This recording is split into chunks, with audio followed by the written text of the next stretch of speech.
आइए इस खास पेशकश में आप सबका स्वागत है और आज हम आपकी मुलाकात करवाना जा रहे हैं एक बेहद खास मेहमान से। लेकिन उनसे मैं आपसे मुलाकात कर रहा हूँ उससे पहले उनकी कंपनी का परिचय आपको दे दिया जाए और उसके बाद हम उनसे करेंगे बात। तो कंपनी है एबिक्स कैश, जिसने हाल ही में अपने पब्लिक इशू के लिए अर्जी दी है सेबी को।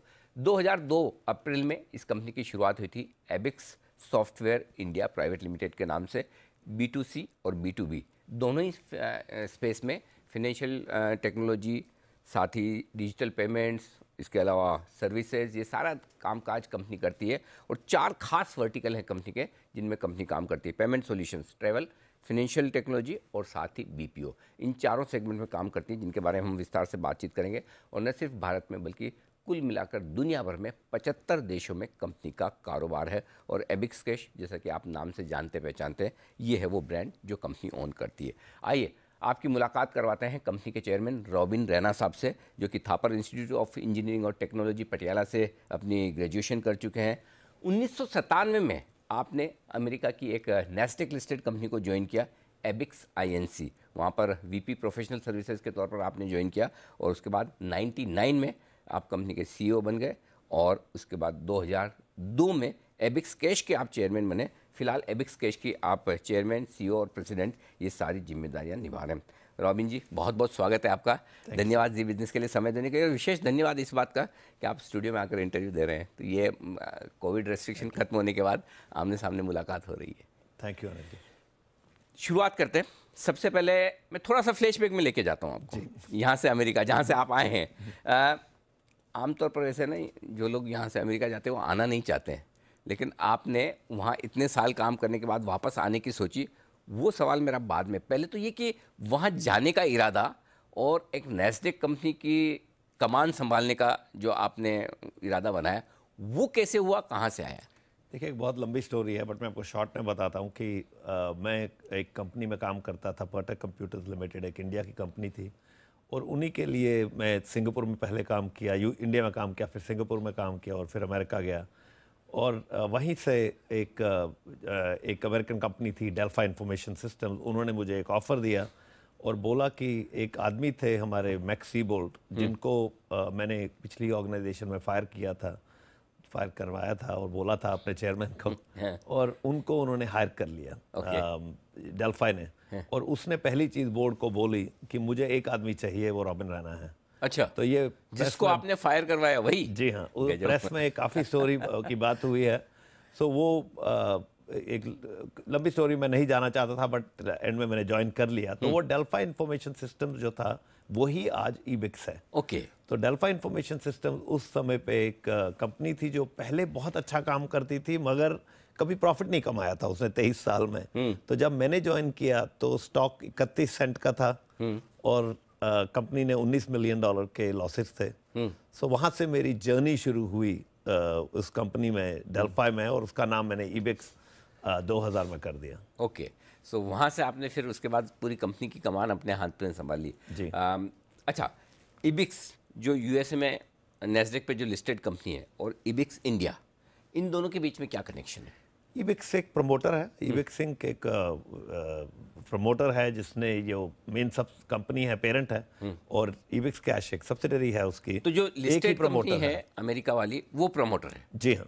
और मतलब तो आप जिस कंपनी का IPO यहाँ लेकर आ रहे हैं उसकी लिस्टेड कंपनी अमेरिका में है, वो प्रमोटर के तौर पर। अच्छा, और इस कंपनी जिसका IPO ला रहे हैं, इसका शेयर होल्डिंग पैटर्न किस तरह से? देखिए, इसका शेयर होल्डिंग पैटर्न तो अब DRHP में ही डिक्लेयर किया है हमने, कि जो हम 6000 करोड़ रेज करने की कोशिश कर रहे हैं, तो उस 6000 करोड़ के अलावा जितना भी बाकी है वो सब पेरेंट के पास रहेगा। ठीक बात है। अच्छा, अब सवाल यहाँ से ये कि आमतौर पर लोग जाते हैं बाहर, अच्छी जॉब करते हैं, कुछ लोग एंटरप्रेन्योर भी बनते हैं जैसे आप बने हैं, उसके बाद हिंदुस्तान आने का मन नहीं करता। नैस्डैक लिस्टेड है, बढ़िया कंपनी है, और वहाँ पे आपकी कंपनी की परफॉर्मेंस भी बड़ी दमदार है, तगड़ी है, दुनिया भर में आपके बिजनेसेस हैं, फिर यहाँ क्यों वापस? देखिए, मैं हिंदुस्तानी हूँ दिल से, और अमेरिकन पासपोर्ट है बस हाथ में, मगर दिल से अभी भी हिंदुस्तानी हूँ। तो मैं हमेशा इंडिया आता था चैरिटी के कारण। मेरी एक फाउंडेशन मैंने एक बनाई थी 2003 में, रॉबिन रैना फाउंडेशन।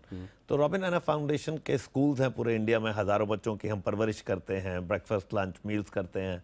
मैं दिल्ली में 6000 घर बना रहा हूँ बवाना में। हिंदुस्तान का जो सेकंड लार्जेस्ट स्लम है धारावी के बाद, उसका नाम बवाना है। ओके। 1.5 लाख के करीब लोग उस स्लम में हैं।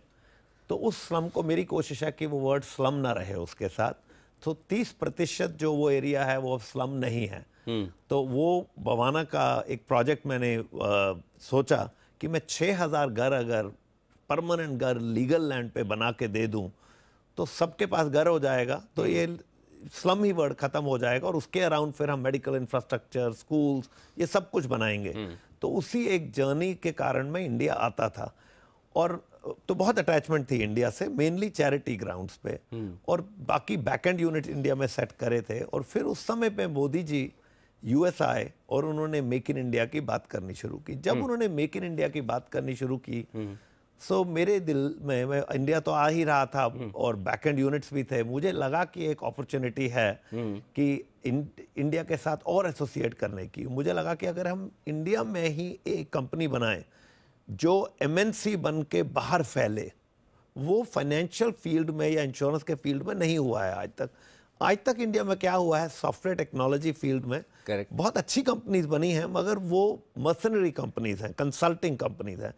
किसी ने ओरेकल, माइक्रोसॉफ्ट की तरह एक इंटेलेक्चुअल प्रॉपर्टी नहीं बनाई। Right. तो मुझे लगा कि अगर हम एक सॉफ्टवेयर फील्ड में एक इंटेलेक्चुअल प्रॉपर्टी बनाएं जिसको कि हम डिस्ट्रीब्यूशन में भी यूज करें, एक तो बैकएंड पे यूज करें और सामने B2C साइड में भी यूज करें और उसको पूरे दुनिया में लेके जाएं, तो वो एक ड्रीम मेरे दिमाग में आया। और मुझे दिखा कि इंडिया में उसमें फाइनेंस में इतना काम नहीं हुआ था, सब चीज साइलो में चल रही थी। तो मुझे लगा कि एक टाइम है जब मोदी जी बोल रहे थे यूपीआई के बारे में और डिजिटाइजेशन के बारे में, और ऐसी कुछ चीजें हुई हैं हिंदुस्तान में जो अभी अमेरिका में भी नहीं हो पाई हैं। तो मुझे लगा कि इसी अपॉर्चुनिटी पे अगर हम एसोसिएट हो जाएं तो हम एक पायनियर के तौर में के पार्टिसिपेट होके एक नई कोई चीज बना सकते हैं जो पूरी दुनिया में फैल जाए। और वहां से मेरी इबिक्स कैश की इंडिया की जर्नी शुरू हुई।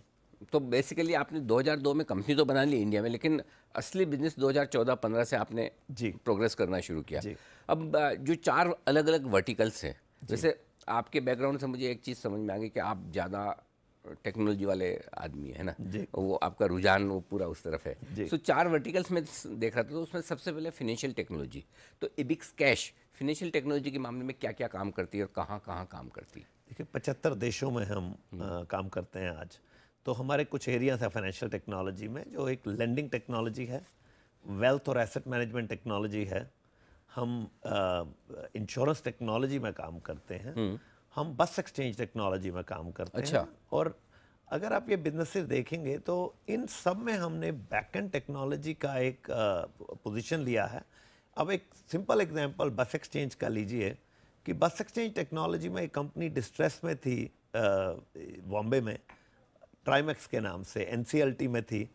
तो हमने वो कंपनी खरीद ली और आज वो कंपनी 30% से ऊपर का बिजनेस करती है, अच्छा इनकम ग्रोथ मार्जिन बनाती है, EBITDA मार्जिन, और उसकी ग्रोथ काफ़ी अच्छी हुई है। मगर हमने अब क्या कर रहे हैं कि हम स्टेट्स रोडवेज कॉरपोरेशन को पूरी टेक्नोलॉजी प्रोवाइड करते हैं। Okay. कि जब आप जैसे टिकट आपको खरीदनी है तो वो पूरा एंड टू एंड प्रोसेस जो है स्मार्ट ई टिकटिंग का, वो हम ऑटोमेट कर लेते हैं। तो कोई भी टिकट बेचे, वो चाहे हमारा कॉम्पिटिटर हो, चाहे प्लेयर ए हो या बी हो या सी हो, तो वो टिकट तो बस से ही जानी है, उसी बस में जानी है। तो हर टिकट पे कुछ पैसा हमें मिल जाता है, मगर टेक्नोलॉजी सारी हमारी होती है। Okay. सो हम टेक्नोलॉजी बैकएंड में पोजीशन लेके फिनटेक में हम इन टेक्नोलॉजीज को बाहर के देशों में ले जाते जा रहे हैं। और आप देखेंगे अक्रॉस 6 कॉन्टिनेंट्स हमारे अब क्लाइंट्स हैं, मतलब सभी जगह है पूरी दुनिया में। 75 देशों में हैं। 75। अच्छा, तो ये आपकी फाइनेंशियल टेक्नोलॉजी से रिलेटेड हुआ। दूसरा एक और वर्टिकल है आपका जो पेमेंट सॉल्यूशंस का है, यानी, और ये भी एक बड़ी अपकमिंग डिजिटल चीज़ है जो हिंदुस्तान में बहुत तेज़ी से फैल रही है। तो इस स्पेस में इबिक्स कैश क्या क्या काम करती है? देखिए, पेमेंट सोल्यूशन में बहुत से एरियाज हैं, मगर 3 बड़े एरियाज हैं। एक तो जो पैसा रेमिटेंस है, पैसा इंडिया आना बाहर से और इंडिया से बाहर जाना, और डोमेस्टिक मनी रेमिटेंस जो इंडिया के अंदर पैसा घूमना। तो ये एक एरिया है रेमिटेंस का। दूसरा है फॉरेन एक्सचेंज का, कि फॉरेन एक्सचेंज करेंसी का जो फील्ड है, और तीसरा है कार्ड बिजनेस कि जो कार्ड्स में हम ऑपरेट करते हैं। ये 3 बड़े हैं। उसके अलावा भी बहुत हैं, biometrics, AEPS, POS devices, point of sale device, बहुत से एरियाज हैं, मगर ये 3 मेन बड़े एरियाज हैं हमारे, जिनमें हमने काफ़ी अच्छा काम किया है, अपने फोकस पे रहे हैं। हमारे पास बहुत अपॉर्चुनिटीज थी, जैसे ई-वॉलेट की भी अपॉर्चुनिटी थी, मगर हमें नहीं लगा कि हम इसमें पैसा बना सकते हैं। तो हमने फोकस किया इन 3 बड़े एरियाज में, और इन 3 एरियाज में हमने बहुत अच्छा काम किया, अच्छा मार्केट शेयर एक्वायर किया, और काफ़ी गर्व से मैं बता सकता हूं आपको कि जो हमारी पोजीशन है बहुत स्ट्रांग है इन 3 एरियाज में। सो आई एम श्योर अभी जो एक से दूसरे देश में पेमेंट्स ट्रांसफ़र करने के लिहाज से, रेमिटेंसेस के लिहाज से, तो इबिक्स ऑलमोस्ट मार्केट लीडर तो हो गई। कितना मार्केट शेयर होगा अंदाज से आपका? देखिए, बहुत ज़्यादा बड़ा मार्केट शेयर है हमारा। तो देखिए, पैसा हिंदुस्तान में मेनली 3 लोग बड़ी कंपनी से आता है। एक है वेस्टर्न यूनियन, राइट, एक है मनीग्राम, और तीसरा है रिया। तो इनमें से मनीग्राम के साथ तो हमारा एक्सक्लूसिव पार्टनरशिप है। तो जो भी मनीग्राम करता है इंडिया में, जितने भी फ्रेंचाइजेस हैं, वो हमारे अंडरनीथ हैं। हमारे पास, टू गिव एक नंबर देता हूं आपको, कि एक तो हम डिजिटली काम करते हैं, हम फिजिटली भी करते हैं। हमारे पास 6.5 लाख एजेंट्स हैं आज की डेट में। 6.5 लाख 5 कंट्रीज में मिला के 6.5 लाख एजेंट हैं। तो हमारा जो रेमिटेंस का काम जैसे है, तो वो रेमिटेंस के फील्ड में हम वेस्टर्न यूनियन का लगभग मोस्ट ऑफ द मनी, मैं परसेंटेज नहीं बोलना चाहता हूं, समझिए, बिकॉज मैं अडेयर करना चाहता हूं रूल्स को, रेगुलेटरी रूल्स को। तो बट हमारा बहुत लार्ज पोर्शन है वेस्टर्न यूनियन का। मनीग्राम तो पब्लिकली एक्सक्लूसिव डील है, हम ही हैं, और रिया का भी बहुत लार्ज शेयर है। तो हमारे पास एक जो एजेंट काउंट है, वो इतना बड़ा एजेंट काउंट है कि हमारी रीच हिंदुस्तान के हर कोने में है, कि आपने 5 मिनट पहले आपने बॉस्टन में किसी को $1000 भेजे, और 5 मिनट बाद वो किसी भी इबिक्स कैश काउंटर पे जाके अपना पैसा कलेक्ट कर सकते हैं। किसी विदिन 5 मिनट्स वर्चुअली किसी भी काउंट। अगर वो ट्रैवल कर रहे हैं तो भी कोई परवाह नहीं, उनके पास पासवर्ड होना चाहिए, अपना KYC होना चाहिए, तो 5 मिनट में वो अपना पैसा कलेक्ट कर सकते हैं। तो वो हमारी रीच है। किस तरह का बिजनेस है? और अभी जो 2 साल पीछे कोविड वाले रहे, तो क्या उसमें कुछ असर पड़ा, और अब क्या वापस रिकवर हो रहा है, उसका आइडिया दीजिए।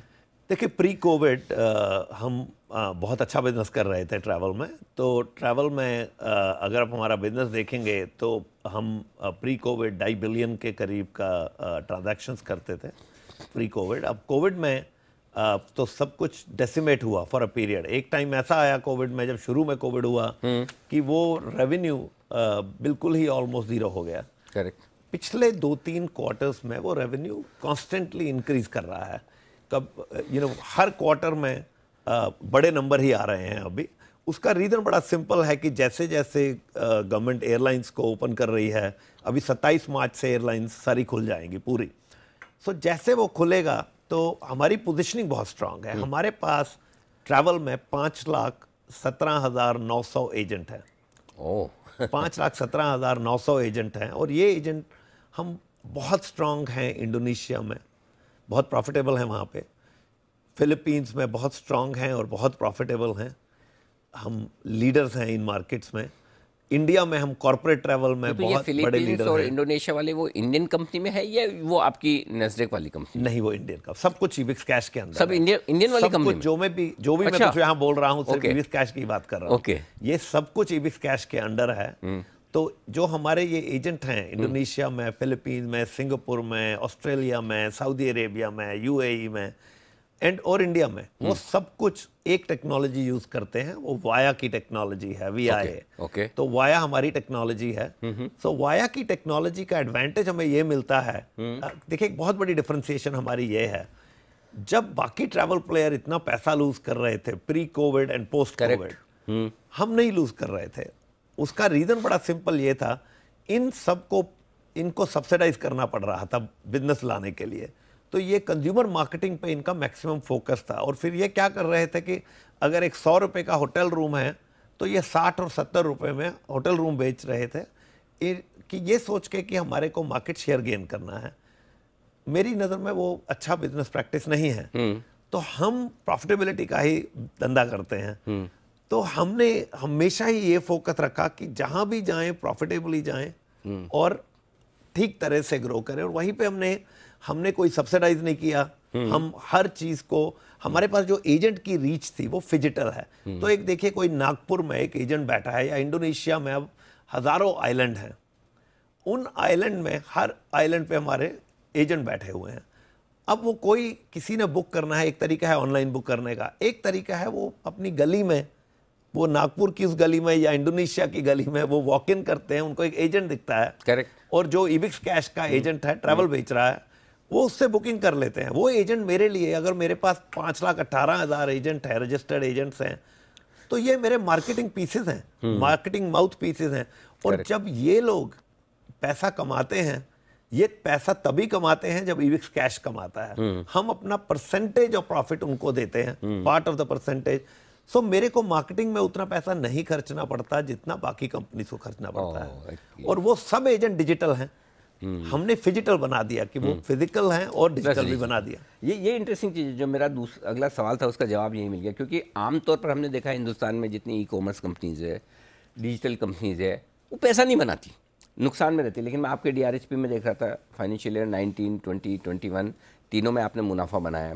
इस साल के जो 6 महीने के नंबर्स आए, उसके नंबर्स तो अब तक के सबसे बेस्ट है मेरे ख्याल से। 6 महीने के 190 करोड़ का मुनाफा है। तो अब मुझे समझ में आया कि चूंकि आप सारे प्रॉफिटेबल बिजनेस में ही वेंचर कर रहे हैं, इसलिए एक और इंटरेस्टिंग चीज़ जो आपसे बात करके समझ में आई, आप एक्विजिशंस वगैरह करने का काफ़ी इरादा रखते हैं। मतलब कंपनी, आपने जो बताया भी कि किस तरह से आपने बस टिकटिंग कंपनी खरीदी है और बहुत सारे एक्विजिशंस भी किए हैं। साथ ही इस IPO में काफ़ी पैसा आप उसके लिए भी रख रहे हैं कि आप एक्विजिशन करना चाहते हैं। मेरे ख्याल से 2200-2300 करोड़ का पैसा जो बचता है IPO का आपका बाकी काम के बाद। तो क्या, किस तरह के एक्विजिशंस आप देख रहे हैं, क्या क्या इरादा है? देखिए, पहली बात तो यह है कि मुझे लगता है कि एक CEO का एक मेन रोल होता है कैपिटल एलोकेशन का। जी। तो मैं उस रोल को बहुत सीरियसली लेता हूं, क्योंकि अगर आपका अल्टीमेट मोटिव क्या है CEO, आपका गोल है कि शेयर होल्डर वैल्यू लाना, और वो शेयर होल्डर वैल्यू लाने के लिए आप रेवेन्यू ग्रोथ देखते हैं, आप EPS ग्रोथ देखते हैं, और प्रॉफिटेबिलिटी ग्रोथ देखते हैं। मेरी नज़र में, मैं हमेशा, ये तो मेरे करियर का रिकॉर्ड है कि 22 साल में कोई ऐसा महीना नहीं गया, कोई ऐसा क्वार्टर नहीं गया जहां हमने प्रॉफिट ना कमाया हो। अच्छा। मेरा ये 22 ईयर्स का सीक्वेंशियल ग्रोथ का रिकॉर्ड है as a public company, running a public company. ये मेरा रिकॉर्ड है, मैं उसके बिना धंधा करता ही नहीं हूँ। मैं हमेशा ये बोलता हूँ कि प्रॉफिट कमाने में कोई शर्म नहीं है। मैं बड़ी खुशी से करता हूँ, प्रॉफिट कमाता हूँ, और बोल के कस्टमर्स को बोलता हूँ कि देखिए, मैं तो 30% का अपना मार्जिन करना चाहता हूँ, ये मेरा गोल है। अब कई बार नहीं कर पाता हूँ, पर कोशिश यही है हमारी। ठीक बात है। तो हैविंग सेड दैट, जब हम एक्विजिशन के लिए जाते हैं तो मैं एक कंट्री बाय कंट्री एक स्ट्रेटजी बनाता हूँ बिजनेस के बेस पे, कि अगर मैं एक फ्रांस में घुसने जा रहा हूँ और मैं इबिक्स कैश को सक्सेसफुल बनना चाहता हूँ, तो वो आउटसाइडर होके नहीं सक्सेसफुल हो पाएगा।